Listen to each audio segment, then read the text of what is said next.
Another way in which you can make your content stand out is to get personal. So people know that social media is not and should not be robotic.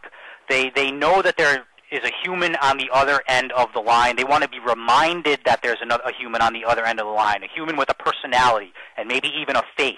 You see this a lot, not just in social media, but in other areas. Like if you look at a Verizon commercial or a Sam Adams commercial, they have their CEO act as a spokesperson because they want to put a face to the brand. Now, I don't recommend you just go and put your CEO on Facebook for no reason, just because you want to put a face on the brand, because that doesn't hold the same weight as maybe like a sales call, where a very complicated sales call, you'll get some higher-ups involved. You get the CEO involved, and he'll talk to someone else's CEO, that sort of thing. That doesn't hold the same weight with social users, but putting a personal touch on your social media is a great way to make your content stand out. So remember, we're talking Hoosier hospitality for the 21st century. Let's take a look at what they did. In the upper left, you see that they're sort of creating stars. In the upper left, they're talking about they're creating a star out of Terry Glenn. He's an offensive tackle for the Indianapolis Colts. So they're featuring him. He has a direct relation to the NFL. In the lower right, they actually are featuring a member of the Super Bowl committee, of the promotions committee for the Super Bowl. And he doesn't really have anything to do with the NFL the same way that Tariq Glenn does. But they're both being featured. They're both being a face of the social marketing. Why? Because of their community service. That's something that I haven't talked on a lot, but community service is a big part of what they wanted to highlight for the Super Bowl.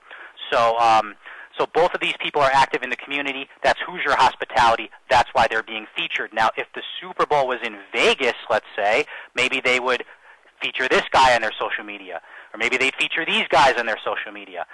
Maybe they'd feature her on their social media. So that's Vegas hospitality. I know that's somewhat of an extreme example, but I'm bringing this up to show, who represents your social media, who is a good face for your social media, who is either in your target market or talks for your target market. And this is an extreme example, but Yelp is another good example. Yelp has what's called an elite squad, where they actually, amongst their users, they've tagged someone as being a member of the elite squad. Like, this is an elite reviewer. So they're actually taking their audience and using their audience to be sort of the face of their brand. So there's a couple different ways to do this, but your brand should have a personality and, if at all possible, a face and a voice. So, championship social media. Social media is a tool, not a toy. So, I used to work exclusively in the search engine marketing space. That was my original marketing training. And they used to say that search is both an art and a science, and it's true. So I feel that social media is similar. Social media is both an art and a science. Why? It's an art because it requires creativity. It's sometimes spontaneous. There's no one right way to do things, and there's no one wrong way to do things. There's many right ways and many wrong ways to do things. So that's why it's an art. But I bring this up because I feel like in the industry, some of the science is being lost. Skills necessary for social media have gone beyond just communication skills. A technical understanding of the medium is now necessary. So maybe you guys out there are hiring a social media marketing manager or person to contribute to it right now. And in the interview, they say, I am the best conversation, person in the world. Here's what I wrote. Look, I wrote this thing, and everybody loves my writing. And I used to work in customer service, and people loved how I would talk people through, using a product or through a complaint. Here's a writing sample. That's all well and good, but does the person also have the technical know-how in order to make the social marketing successful? Because that's really, half the battle, just like the communication side. And I'll give you a good example. I'll give you a good example of social science. So does anybody know what this is? So raise your hand if you know what this is. All right. I'm seeing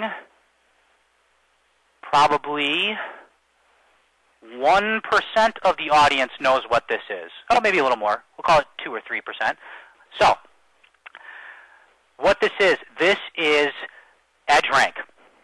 This is the EdgeRank algorithm. For those of you who don't know what EdgeRank is, it is an algorithm that actually very much contributes to the success of your Facebook page. It determines who sees your message in the news feed. Basically, if you have 10,000 fans, that doesn't mean 10,000 people see everything you post. What really determines how many of that 10,000 is this EdgeRank formula. This EdgeRank formula, is very important to your social success, but that doesn't mean that you need to actually calculate something with this. So I'm not saying that I could take this EdgeRank formula and give you an actual number, but I do know what variables affect EdgeRank, and you're seeing them right here. Affinity affects EdgeRank. Basically, it's like an interaction score. Weight. Some types of media have a higher EdgeRank score than others. So like a video or a picture have more weight than a regular post or a post with a link. And then time decay. Posts don't last forever.